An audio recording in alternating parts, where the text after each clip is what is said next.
આપણે આ નેગેટિવ એનર્જીને જોઈ નથી શકતા, પરંતુ અનુભવ કરી શકીએ છીએ.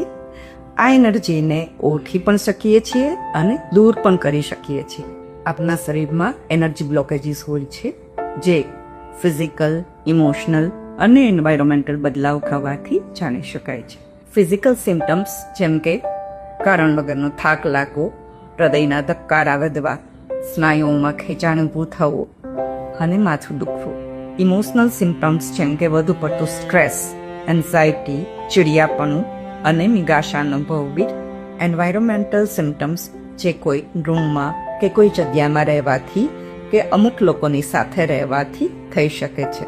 આનું સોલ્યુશન અનેક રીતે થઈ શકે છે.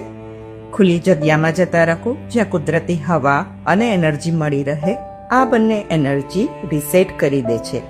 તમારે રોજિંદા જીવનમાં કૃતજ્ઞતા એટલે કે ગ્રેટિટ્યુડ લાવો, ટોક્સિક સંબંધો અને જગ્યાથી દૂર રહો અને પ્રાણિક હિલિંગ જેવી હિલિંગ પદ્ધતિઓ અપનાવો, જેથી એક દિવસ માટે જ નહીં, રોજ તમારો ઓરા ક્લીન રહે અને નેગેટિવ એનર્જીથી દૂર રહો.